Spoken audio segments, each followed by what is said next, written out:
Non-international armed conflicts.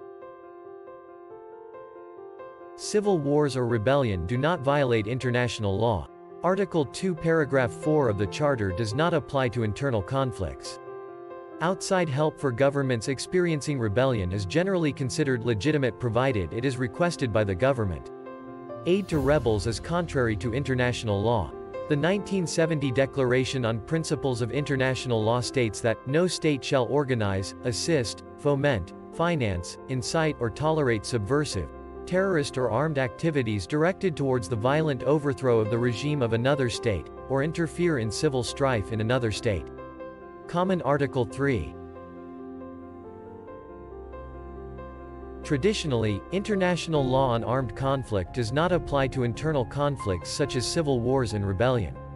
In 1949, however, it was decided that minimum humanitarian protection should be promulgated to cover internal conflict. For this reason, each of the 4 Geneva Conventions contain a common Article 3. The last sentence means that the application does not convert the conflict into an international one and therefore does not preclude the possibility that any participant in the conflict may be prosecuted for treason. Protocol 2. The first and only international agreement exclusively regulating the conduct of parties in a non-international armed conflicts is the 1977 Protocol 2 to the 1949 Geneva Conventions. It develops and supplements Article 3 without modifying its existing conditions or application. A non-international armed conflict covered by this expanded guarantee is defined in Article 1.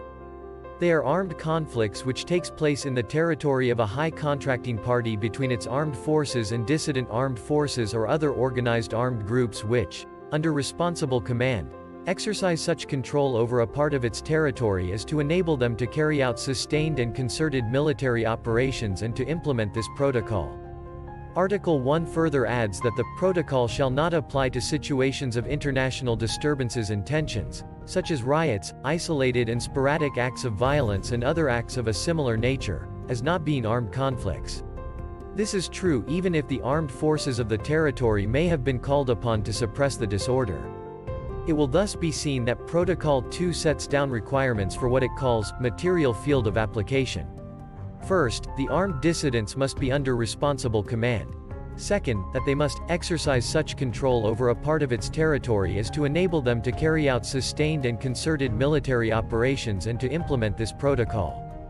The protocol thus sets a very high threshold for applicability, higher than the threshold for the applicability of Protocol 1, which does not require. Created using Powtoon.